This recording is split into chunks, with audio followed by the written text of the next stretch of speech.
Shalom, selamat pagi jemaat dikasih Tuhan. Kita kembali lagi berjumpa dalam renungan pagi. Mari pagi hari ini saya mengajak kita semua untuk bersama-sama kita akan merenungkan firman Tuhan. Supaya dengan kebenaran firman Tuhan, hidup kita akan dibangun.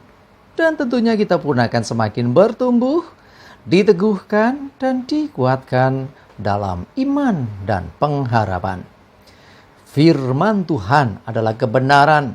Firman Tuhan sumber kekuatan. Firman Tuhan pedoman dan penolong bagi hidup kita. Dan bahkan firman Tuhan jugalah yang akan senantiasa menuntun kita dan menerangi setiap langkah hidup kita. Mari jemaat dikasih Tuhan, sebelum kita merenungkan firman Tuhan pagi hari ini, kita akan berdoa terlebih dahulu. Bapa di surga, kami datang ke hadirat-Mu pagi hari ini. Kami menaikkan segala puji dan hormat dan syukur kepadamu atas segala kebaikan Tuhan di dalam hidup kami. Dan sungguh kami mengucap syukur ya Tuhan atas begitu besar kasih setia-Mu, begitu besar rahmat dan anugerah-Mu, segala berkat dan kemurahan-Mu ya Tuhan, perlindungan-Mu, penyertaan-Mu, pertolongan-Mu, dan juga pemeliharaanmu atas seluruh hidup kami. Terima kasih ya Tuhan. Dan pagi hari ini kami merenungkan firman-Mu. Mari Tuhan singkapkan dan nyatakan kebenaran firman-Mu. Dan Roh Kudus urapilah kami semua ya Tuhan. Sehingga kami bisa menangkap apa yang menjadi pesan Tuhan. Dan mengerti akan kehendak-Mu ya Tuhan. Serta melakukan kebenaran firman-Mu di dalam hidup kami. Terima kasih ya Tuhan. Di dalam nama Tuhan Yesus, kami bersyukur dan berdoa. Amin. Mari jemaat dikasih Tuhan, sama-sama kita akan buka Alkitab kita. Dan renungan pagi hari ini, sambilkan dari Yohanes 3 ayat 16. Saya kira nggak asing ayat ini, sangat populer. Ya, oke, saya bacakan. Karena begitu besar kasih Allah akan dunia ini, sehingga ia telah mengaruniakan anaknya yang tunggal, supaya setiap orang yang percaya kepadanya tidak binasa, melainkan beroleh hidup yang kekal. Jemaat dikasih Tuhan, kita sering mendengar orang mengatakan bahwa Tuhan atau Allah itu maha pengasih dan penyayang. Kalau ditanya balik, apa buktinya bahwa Tuhan maha pengasih dan penyayang? Banyak sekali jawabannya. Ada yang mengatakan Tuhan memelihara hidupku, memberikan aku sampai sekarang ya kesehatan, pekerjaan, keuangan yang baik, keluarga yang baik, ya diberikan teman-teman yang baik. Ya ini semua kan juga karena ya kasih Tuhan yang begitu besar. Tidak salah ya. Memang betul kita bisa bernafas dengan lega, ya, kita beroleh kesehatan, kekuatan menjalani hari-hari dalam hidup kita. Itu juga karena kasih Allah, betul. Tetapi kalau yang namanya maha itu pasti lebih daripada yang biasa.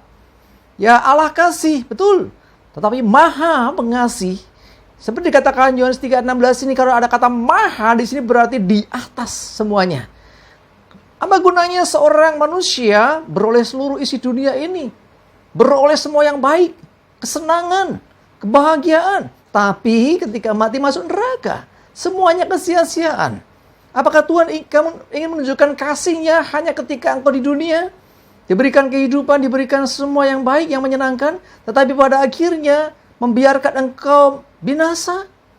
Bukankah Tuhan itu lebih daripada itu? Bukti kasih-Nya adalah dengan apa? Dengan Dia ingin supaya kita, seperti kata Tuhan Yesus, supaya engkau berada di mana aku berada. Bersama-sama di surga, itulah bukti kasih Tuhan. Sehingga ia ingin menyelamatkan umat manusia. Sebab tidak ada seorang pun yang bisa selamat tanpa Tuhan. Ya, itulah bukti kasih yang maha. Atau begitu besar kasih itu. Dia ingin supaya kita tidak hanya di dunia ini, tetapi kita beroleh kehidupan kekal di surga. Nah, itu bukti kasih Tuhan. Tuhan gak hanya ingin memberkati kita di dunia, tapi Tuhan ingin membawa setiap kita masuk dalam kebahagiaan di dalam kehidupan kekal di surga. Sekalipun itu mahal harganya. Dengan Dia menjadi manusia, meninggalkan kemuliaan, meninggalkan segala yang luar biasa di surga sana. Menderita, jadi manusia. Bahkan menderita di atas kayu salib dan mati. yang walaupun bangkit kembali, ya, tujuannya semuanya adalah untuk menyelamatkan. Itu bukti kasih Allah yang besar. Itulah Tuhan yang Maha Pengasih dan Penyayang itu. Menyayangi kita bukan hanya di dunia yang tidak tahu umur manusia berapa, tetapi Dia ingin supaya manusia ciptaan yang disayangi ini juga bersama-sama Dia di surga kekal selama-lamanya. Bapak Ibu jemaat dikasih Tuhan, itulah bukti bahwa memang Dia Maha Pengasih dan Penyayang. Buktinya apa? Buktinya Dia menyayangi kita dan Dia ingin setiap kita beroleh hidup yang kekal. Ya, kuncinya apa? Kita percaya kepadanya, kita menerima Dia sebagai Tuhan dan Juru Selamat dalam hidup kita. Itu jalan satu-satunya, ya, karena kasih Allah dibuktikan dengan Dia mengaruniakan anak yang tunggal. Maksudnya apa? Ya, Dia menjadi anak manusia. Dia menjadi umat manusia. Sama seperti saudara dan saya.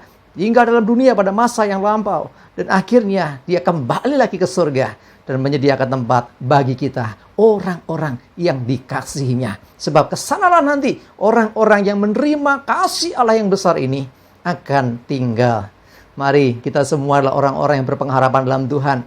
Dikasihi Tuhan. Bukan hanya kasih di dunia. Bukan hanya diberkati di dunia. Bukan hanya diberikan yang baik di dunia. Karena butuh bukti kasih Allah itu.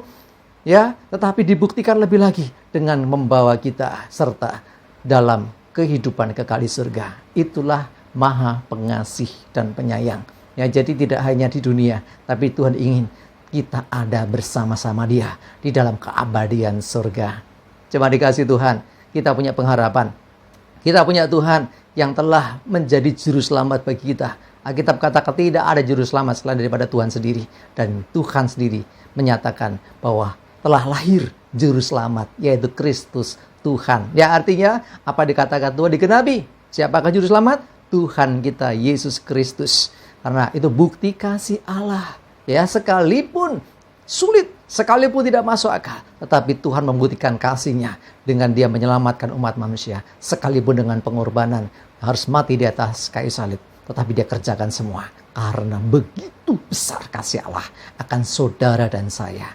Mari teguhkan imanmu, jangan goyah karena keadaan dunia, tetaplah percaya Dia yang menyediakan kehidupan kekal, sudah menyediakan untuk saudara dan saya. Terimalah kasih yang begitu besar itu, dan terimalah kebahagiaan kehidupan kekal di surga. Amin. Kita berdoa. Tuhan, terima kasih diingatkan kembali pagi ini betapa besar kasih-Mu melebihi kasih siapapun di dunia ini. Bukan hanya memberi yang baik untuk kami selama hidup dalam dunia, tetapi Engkau menyediakan kehidupan yang kekal buat kami. Bahkan Engkau membuka jalan dengan Engkau datang jadi manusia, dengan Engkau berkorban bagi setiap kami, supaya kami yang percaya tidak binasa, melainkan akan hidup kekal bersama-sama dengan Engkau. Itulah bukti Engkau Maha Pengasih dan Penyayang. Terima kasih Tuhan untuk begitu besar kasih setia-Mu. Kau berikan yang terbaik bagi hidup kami. Berdoa menyerahkan hari ini hidup kami dalam tuntunan-Mu dan jauhkan kami dari celaka mara bahaya. Damai sejahtera, sukacita dan berkat-Mu menyertai kami. Dalam nama Tuhan Yesus kami bersyukur dan berdoa. Amin. Mari jemaat dikasih Tuhan, tetap semangat ya. Maju terus dalam iman dan pengharapan. Kita punya pengharapan dalam Tuhan Yesus Kristus. Bahkan bukan hanya dunia, tetapi juga kehidupan yang kekal di surga. Semangat terus. Sukses menyertai kita semua dan Tuhan Yesus memberkati. Amin.